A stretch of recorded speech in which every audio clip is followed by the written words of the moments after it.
अस्सलाम वालेकुम स्टूडेंट्स। आज का लेक्चर है हमारा equilibrium constant and it's units. Last lecture में हमने डिस्कस किया था लॉ ऑफ मास एक्शन को, जिसमें हमने क्या किया था, केसी की वैल्यू निकाली थी। केसी बराबर आया था हमारे पास प्रोडक्ट कंसंट्रेशन ऑफ प्रोडक्ट के ओवर रिएक्टेंट, ठीक है, इसके कंसंट्रेशन के। जिन्होंने हमारा अभी तक लॉ ऑफ मास एक्शन वाला टॉपिक नहीं देखा, वो डिस्क्रिप्शन में मौजूद लिंक पर क्लिक करके हमारे इस लेक्चर को लॉ ऑफ मास एक्शन को देख सकता है। नेक्स्ट आज हम डिस्कस करने जा रहे हैं equilibrium constant and it's units पर।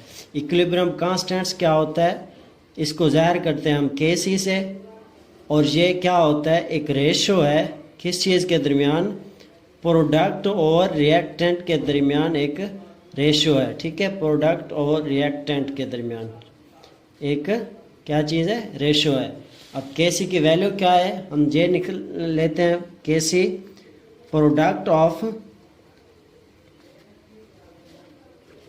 कंसंट्रेशन के of react product raise to power of its coefficient.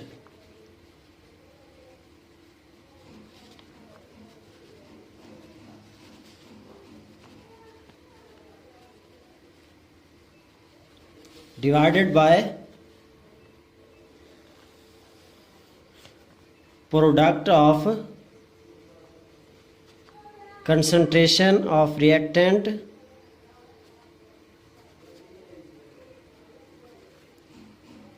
raised to power of its coefficient। ये किसकी वैल्यू है हमारे पास, केसी। केसी हमारे पास क्या है, इसकी डेफिनेशन है, किस चीज़ के दरमियान रेशियो है हमारे पास, प्रोडक्ट और रिएक्टेंट के दरमियान एक रेशियो है। अब इसको प्रोडक्ट और रिएक्टेंट को हम नोमिनेटर और डिनोमिनेटर में क्यों लिखते हैं, ये एक हमारे पास कन्वेंशनल मेथड है, कन्वेंशनल, कि हम इसको प्रोडक्ट को ऊपर नोमिनेटर में और रिएक्टेंट को डिनोमिनेटर में लिखते हैं, ठीक है।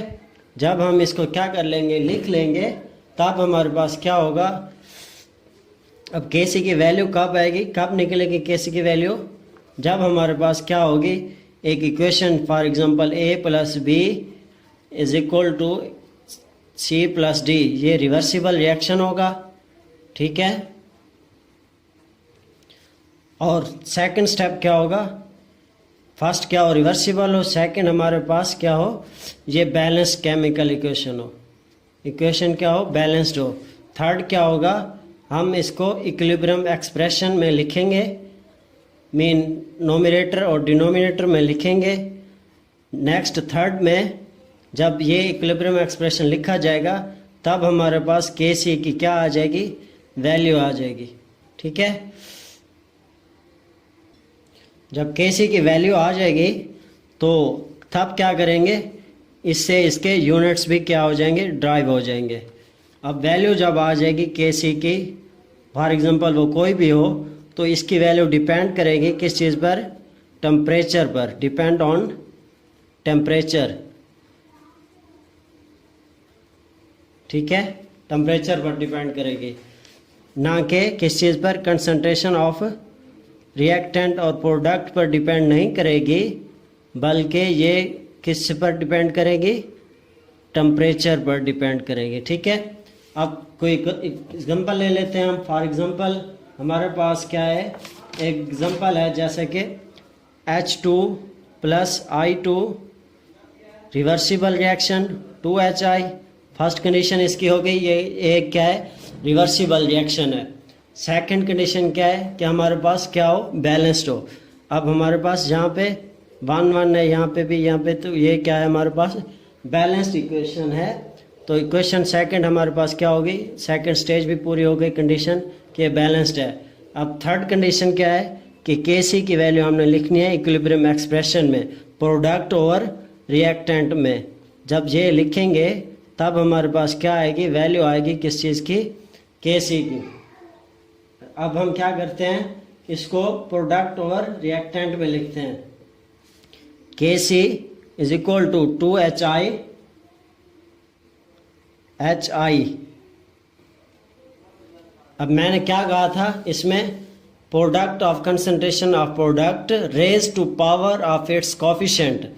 तो ये क्या है हमारे पास, इसमें ये हमारे पास क्या है, ये पावर है, तो ये इस क्या आ जाएगी, ये कोफिशिएंट है, ये ऊपर चला जाएगा पावर में, डिवाइडेड बाय रिएक्टेंट H2। इसकी कोई कंसंट्रेशन नहीं है तो हम क्या कर लेंगे, पावर इसकी नहीं आएगी, H2I2।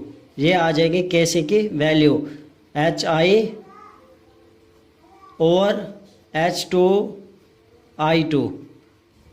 ये हमारे पास क्या आ जाएगी, Kc की वैल्यू है। अब नेक्स्ट इसका हमने क्या निकालना है, इसका यूनिट्स निकाल। अब ये हमारे पास क्या आ गई, Kc की वैल्यू आ गई। अब हमने इसका क्या निकालना है, यूनिट्स अखज़ करने हैं, यूनिट्स निकालने हैं।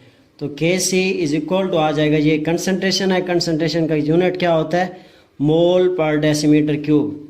ये फिक्स यूनिट होता है कंसंट्रेशन का, क्या आ जाएगा, मोल पर डेसीमीटर क्यूब। तो इसकी पावर 2 है तो हम इसके ऊपर क्या लिख देंगे, 2 लिख देंगे, ठीक है। अब नेक्स्ट क्या आएगा हमारे पास, नीचे भी कंसंट्रेशन मोल पर डेसीमीटर क्यूब में लेंगे, इसके भी मोल पर डेसीमीटर क्यूब। तो क्या हो जाएगा, Kc इज इक्वल टू मोल पर डेसीमीटर क्यूब, इसका स्क्वायर डिवाइडेड बाय मोल पर डेसीमीटर क्यूब, इसका भी स्क्वायर। ये +1 क्या हो जाएगा, ऐड हो जाएगा, तो ये क्या हो जाएंगे, कैंसिल हो जाएंगे। Kc no units. अब ये एक बात आपने याद रखनी है, जब इक्वेशन क्या होगी, बैलेंस होगी, तो हमारे पास Kc का यूनिट्स क्या होंगे, नो यूनिट्स होंगे। ये आपने बात ध्यान में रखनी है, जब इक्वेशन क्या होगी, बैलेंस होगी, तब हमारे पास Kc के यूनिट्स क्या होंगे, कोई यूनिट्स नहीं होगा। जब इक्वेशन बैलेंस नहीं होगी तब हमारे पास इक्वेशन क्या होगी, उसके यूनिट्स होंगे। मेन मिसाल के तौर पर H2 + I2, ये हमारे पास क्या था, 2HI था, तो यहाँ पे 1 था, इसलिए इसके क्या आ गए, यूनिट्स 0 आ गए, क्योंकि यहाँ पे इक्वल नंबर ऑफ मोल्स थे रिएक्टेंट के। जब ये इक्वल नंबर ऑफ मोल्स नहीं होंगे तब हमारे पास एक Kc की वैल्यू आएगी। अब एग्जांपल ले लेते हैं, हमारे पास दूसरी एग्जांपल जिसके इक्वल नंबर ऑफ मोल्स ना हो। एग्जांपल नंबर 2 है हमारे पास, N2 + 3H2 reversible reaction 2NH3। अब ये इक्वल नंबर ऑफ मोल्स नहीं है, यहाँ पे 1 number of moles nitrogen, 3 number of moles hydrogen, 2 number of moles ammonia gas हमारे पास प्रोडक्ट मिल रहा है।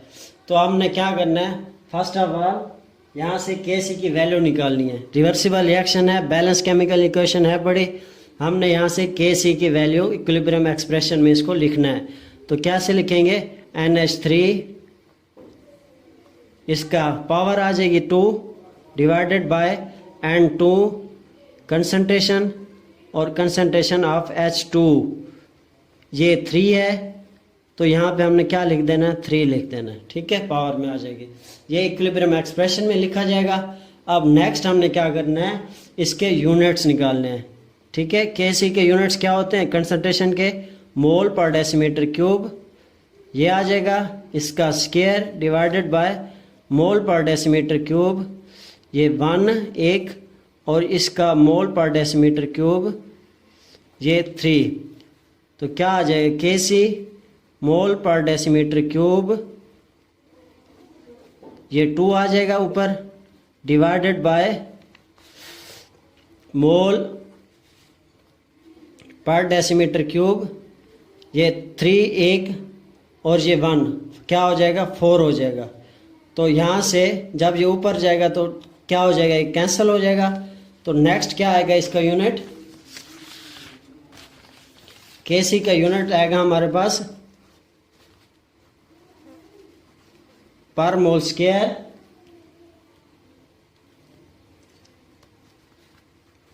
डेसीमीटर क्यूब 6, ठीक है।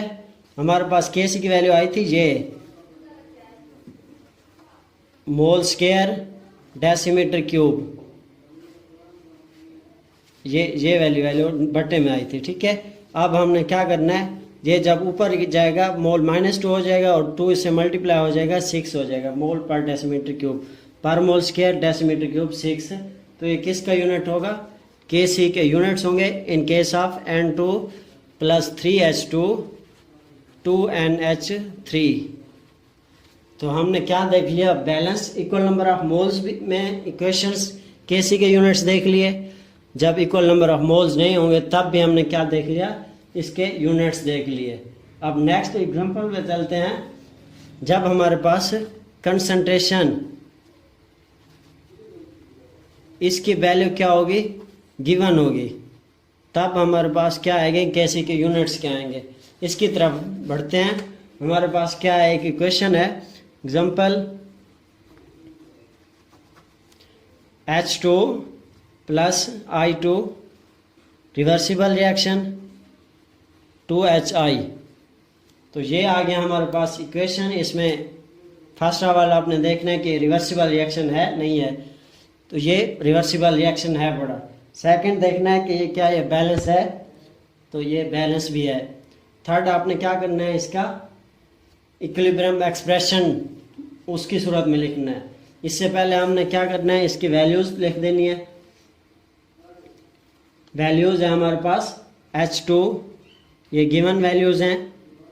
इसकी कंसंट्रेशन है 0.05 मोल डेसीमीटर क्यूब, और इसके बाद है H2 की I2 की, इसकी वैल्यू है 0.06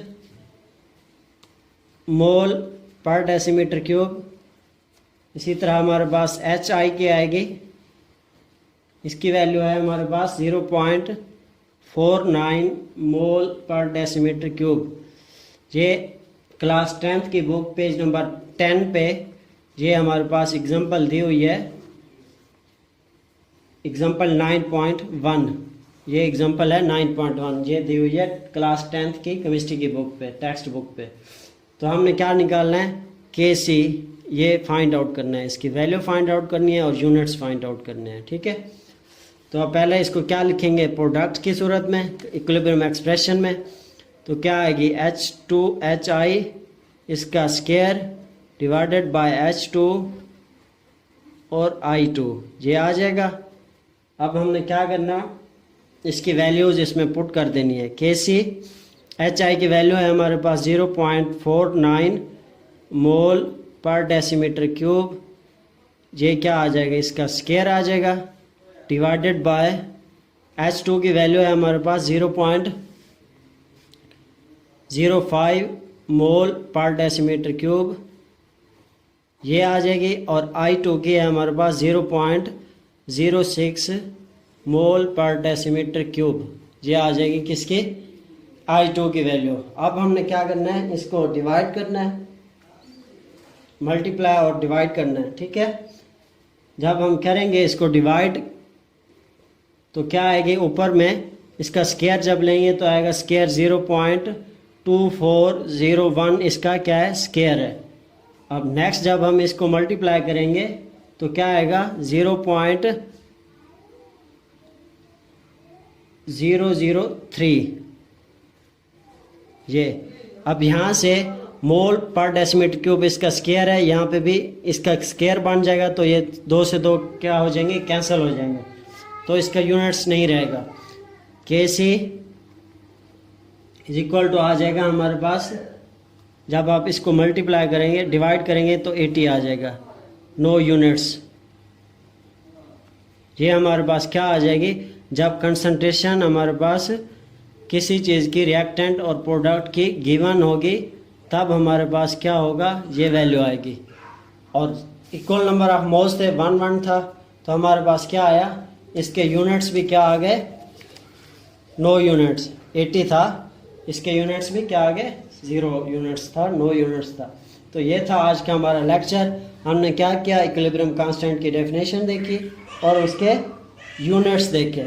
ठीक है, नेक्स्ट लेक्चर में हम इंशाल्लाह क्या देखेंगे, इम्पोर्टेंस ऑफ केमिकल इक्विलिब्रियम।